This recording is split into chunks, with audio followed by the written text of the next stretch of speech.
Mari kita baca bareng-bareng surat At-Taubah ayat 111. A'udzu billahi minasyaitonir rajim. Monggo. A'udzu billahi minasyaitonir rajim. Innallaha ashtara minal mu'minina anfusahum wa amwalahum bi anna lahumul jannah sadaqallahul azim. Ini surat At-Taubah ayat 111. Artinya, innallaha ashtara, sesungguhnya Allah membayar, Allah membeli minal mu'minina, dari orang-orang mukmin, anfusahum, diri mereka, wa amwalahum, harta mereka, bi anna lahumul jannah, yaitu dengan surga. Jadi orang mukmin itu dirinya dan hartanya itu akan diganti dengan surga. Orang yang beriman, ketika orang itu hidup dengan iman, apapun akan dihargai oleh Allah. Sak oba-obae wong iman, sak ngetok-ngetokke pira bondone wong iman, mesti diganti oleh Allah. Kalau orang yang beriman, jenengan obah napa mawon, nek dasare niku iman, niku diganti oleh Allah. Jadi hidup kita itu akan selalu punya arti kalau kita orang yang beriman. Orang mengira yang namanya ibadah itu mesti sholat, zakat, puasa, haji. Tapi bagi orang yang beriman, makan juga bisa dinilai ibadah kalau makannya dengan dasar iman. Seperti apa makan dengan dasar iman itu? Oh, aku makan dengan malu bahwa ini rezeki dari Allah. Alhamdulillah ya Allah, hari ini aku diberi rezeki. Ketika orang itu makan, tapi dia masih ingat pada Allah, masih sebagai orang yang beriman, maka makannya itu menjadi ibadah.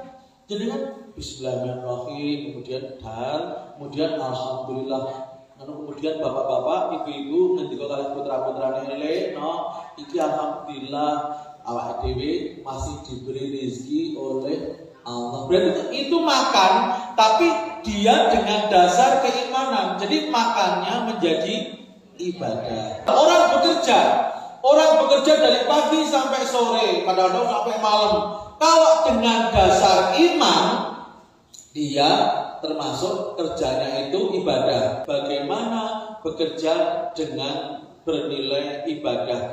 Yang pertama, kalau kita pengen kerja kita dicatat sebagai sebuah ibadah, yang pertama, bekerja itu dalam rangka kita menjalankan amanah. Niatkan bapak-bapak, ibu-ibu ketika jadikan bekerja dalam rangka menjalankan amanah. Rasulullah ngendika al-amanatu tajlibur rizqa.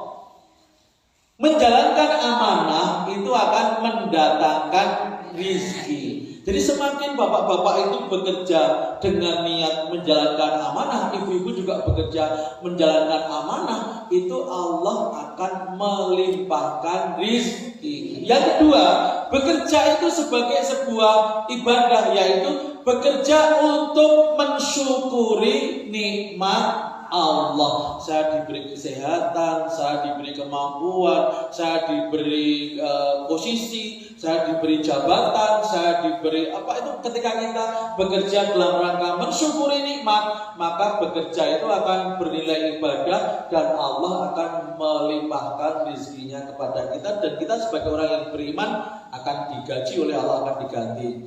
Yang ketiga, orang bekerja itu biar bernilai sebuah ibadah, yaitu bekerja itu dengan berniat membantu, menolong orang lain. Jadi jenengan sebagai pedagang memudahkan orang tinggal-ngel. Kalau memberi uang kembalian ya wujudnya uang, bukan permen. Orang bekerja dengan niat ibadah, satu apa Bu? Dalam rangka menjalankan amanah. Yang kedua, bekerja dengan maksud mensyukuri nikmat Allah. Yang ketiga, membantu orang lain.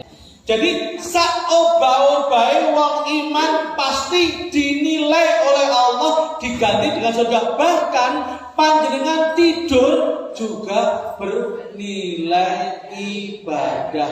Bagaimana agar tidur kita bernilai ibadah? Yang paling gampang, kita tidak boleh membawa beban pikiran. Kalau orang mau tidur itu pasrah sama Allah, Pak. Bismika Allahumma ahya wa bismika amut. Orang yang tidur itu pasrah masalah kehidupannya, pasrah masalah kematiannya. Orang tidur itu adalah saatnya kita mempercayakan hidup kita pada Allah. Iman yang paling sederhana itu percaya pada Allah. Tapi iman yang paling tinggi yaitu mempercayakan hidup kita pada Allah. Misalnya tanggal tua, duitnya mepet, ada orang minta sedekah, Pak, sedekahnya Pak berani enggak jenengan pegang uang mepet sedekah, kemudian uangnya mepet atau enggak sedekah, uangnya longgar, berani enggak jenengan tanggal tua sedekah? Berani? Berani? Itu namanya mempercayakan hidup kita pada Allah, bukan pada uang. Tawakal ala Allah. Jadi kita itu memasrahkan hidup kita pada Allah. Yang kedua ada tawakal ala nas. Tenang wae, bojoku sugih, anakku sugih, pakdeku sugih. Oh, keluargaku wong gede-gede, wong top-top, itu namanya tawakal ala nas. Ada tawakal alal mal. Mempercayakan tawakal kita kepada harta. Wah, tabunganku kayak kok santai wae. Wah, asetku kayak kok bondoku kan, namanya itu tawakal alal mal. Ada lagi satu lagi, maaf saya kurang. Tawakal alan nafs, pakai F. Kalau tadi tawakal alan nas itu pada sama manusia, tawakal alan nafs itu kita tawakal kepada diri kita sendiri. Aku ini pinter kok, aku ini kan canggih segala, itu namanya tawakal alan nafs. Tapi yang betul adalah tawakal ala Allah. Dengan buka tadi surat Al-Anfal ayat 2. Itu orang yang beriman itu salah satu tandanya yaitu tawakal hanya kepada Allah saja.